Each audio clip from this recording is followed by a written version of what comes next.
Hello, class. Today you will be learning about a very important matter. You will be learning about the correlation between low socioeconomic status and education success. From a young age, we've always heard the term education is a great equalizer. Unfortunately, that isn't the truth when you come from a low income family. Children from low income families tend to do poorly in elementary school compared to those from a higher status. Two main factors that contribute to this condition are 1. The lack of parent involvement. Parents from low socioeconomic status spend about 80% of their time working, which causes them to come home tired and spend less time with their children.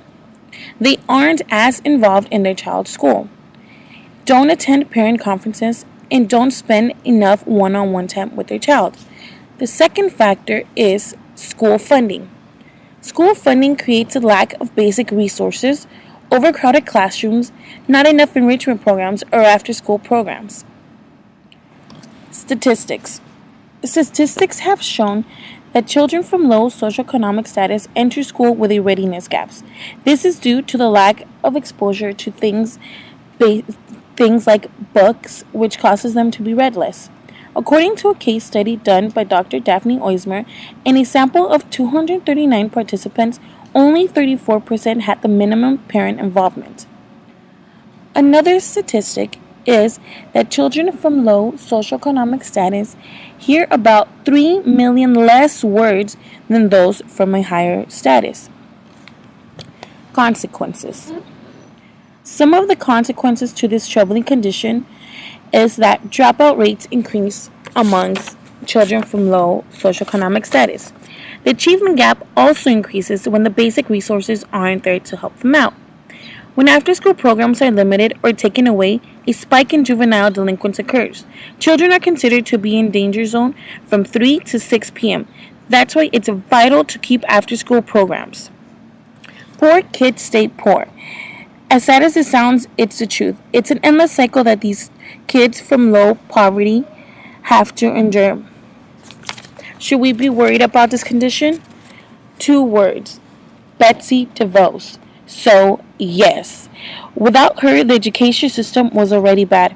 Now that they've appointed this monster as the Secretary of Education, things are only going to get much worse.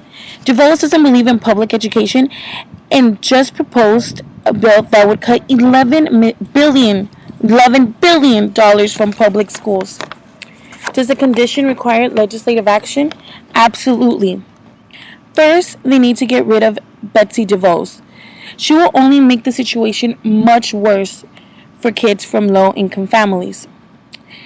They need someone with experience and that believes in the importance of public education and after-school programs.